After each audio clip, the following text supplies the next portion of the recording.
અને શરીર માથે હારડિયું ફેરવો અને સારડિયું ફેરવો તો એને ખબર પડે, પીડાની ખબર પડે તો માની જાય બાપુ. હવે સાંભળજો, ભોજા મકવાણા નામના આયરને ચોકમાં લાવી આમ ઊભા રાખી અને દિવાલમાં હોલ પાડવાની જે સારડિયું આવે એ સારડિયું એક એક હાથમાં, આ બે બાજુ હાથમાં, પગમાં, એ દહેરાના પાદરમાં રાવની ફોજે પડાવ નાખેલા. આશરો દીધોલો રણમલજીને. અને બાપુ દિવાલમાં પથ્થરમાં જે હોલ પાડે, અત્યારે ઇલેક્ટ્રોનિક સારડી આવી ગઈ, ત્યારે તો ઓલી રસી હતી સારડીમાં, આમ ગોળ ગોળ ફેરવતા હતા અને પછી સારડી હોલ પાડે.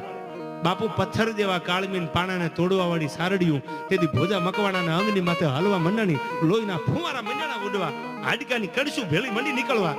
પણ ભોજો માને નહીં. આ એક હાથમાં બાપુ, બીજા હાથમાં પગમાં, આ પગમાં, એક એક પગમાં અને હાથમાં સારડીયું ફરતી જાય, પણ ભોજાના મોઢામાંથી બીજું વેણ ન નીકળે. રાવ મુંજાઈ ગયા કે સાલું સારડિયું ફરે સાંગ ઉપર, તો ભોજો મકવાણો બોલતો નથી.